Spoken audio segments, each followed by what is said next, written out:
जैसे कि हम जानते हैं बहुत इंपॉर्टेंट मिनरल है जो कि हमारी हड्डियों के लिए बहुत जरूरी है, हमारे दांतों के लिए बहुत जरूरी है और हमारे जिस्म के अंदर जितना भी कैल्शियम पाया जाता है उसका तकरीबन 99% हमारी हड्डियों में और हमारे दांतों में ही मौजूद होता है।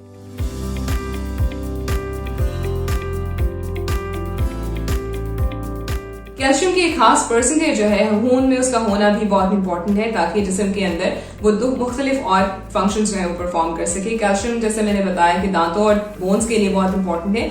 इसके साथ साथ हार्ट की प्रॉपर फंक्शनिंग के लिए और मसल्स की प्रॉपर फंक्शनिंग के लिए भी कैल्शियम का बहुत इंपॉर्टेंट रोल है।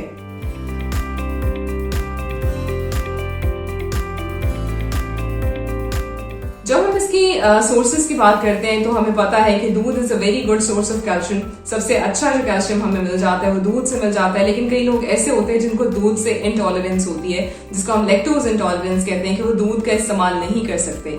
वो जो है कैल्शियम दही से हासिल कर सकते हैं। चीज में अच्छी मिकदार में कैल्शियम पाया जाता है।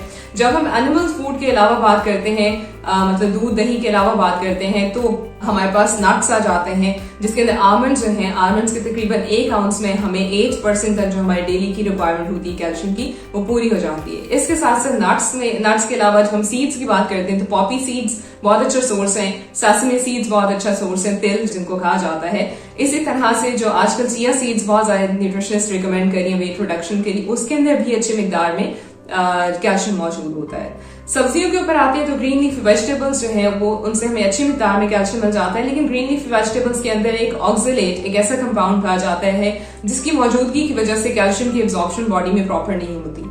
लेकिन अगर हम जैसे पालक है उसके अंदर ऑक्सलेट मौजूद है और उसके अंदर साथ साथ कैल्शियम भी मौजूद है, अगर हम उसको बॉईल कर लेते हैं तो काफी हद तक जो ऑक्सलेट की परसेंटेज है, जो क्वांटिटी है, कंटेंट है, वो कम हो जाता है।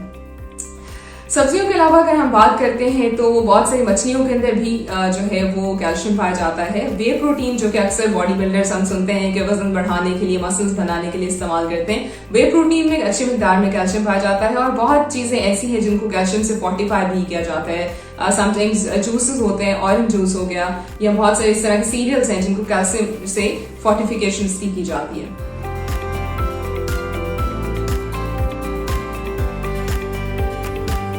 फीमेल और मेल्स दोनों की बात करें तो उनके लिए 1000 मिलीग्राम्स कैल्शियम पूरे दिन में रिक्वायर्ड होता है। लेकिन जो ऐसी फीमेल्स हैं जिनका साइकिल जो है वो अब स्टॉप हो चुका है, जिसको हम मेनोपॉज कहते हैं, उसके बाद, और इसी तरह से जो मेल्स की अगर हम बात करते हैं तो 70 इयर्स के बाद जो है उनकी रिक्वायरमेंट थोड़ी सी बढ़ जाती है। लाइक 1000 से लेके जैसे पहले एक एडल्ट की जो रिक्वायरमेंट थी वो 1000 थी, तो 1200 तक पहुंच जाती है।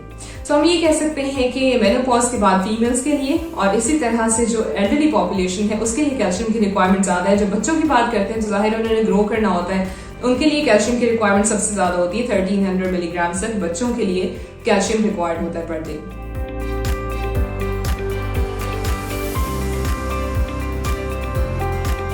जब हम कैल्शियम की बात करते हैं तो बॉडी की एबिलिटी नहीं होती कि अगर आप बहुत ज्यादा मिकदार में कैल्शियम एक साथ ले लें तो पूरे का पूरा आपकी बॉडी के अंदर सही तरह से डिपॉजिट हो जाए या एब्जॉर्ब हो जाए। अब बेहतर तरीका ये होता है कि अगर आपने कैल्शियम खाना है तो उसको थोड़ी थोड़ी मिकदार में अगर हम लेते हैं तो वो ज्यादा बॉडी के लिए अच्छी, इसकी एब्जॉर्प्शन जो है वो बॉडी में बेहतर होती है। और जो एनिमल ओरिजिन के जितने भी कैल्शियम के सोर्सेस हैं, जिनमें दही आ जाता है या दूध आ जाता है या चीज आ जाती है, इसके अंदर से जो हमें कैल्शियम मिलता है वो बॉडी में ज्यादा बेहतर तरीके से एब्जॉर्ब होता है, बजाय के प्लांट्स जो हम ओरिजिन से लेते हैं, नट्स वगैरह के निस्बत जो हमें दूध से मिलता है या दही से मिलता है वो ज्यादा बेहतर तरीके से एब्जॉर्ब होता है।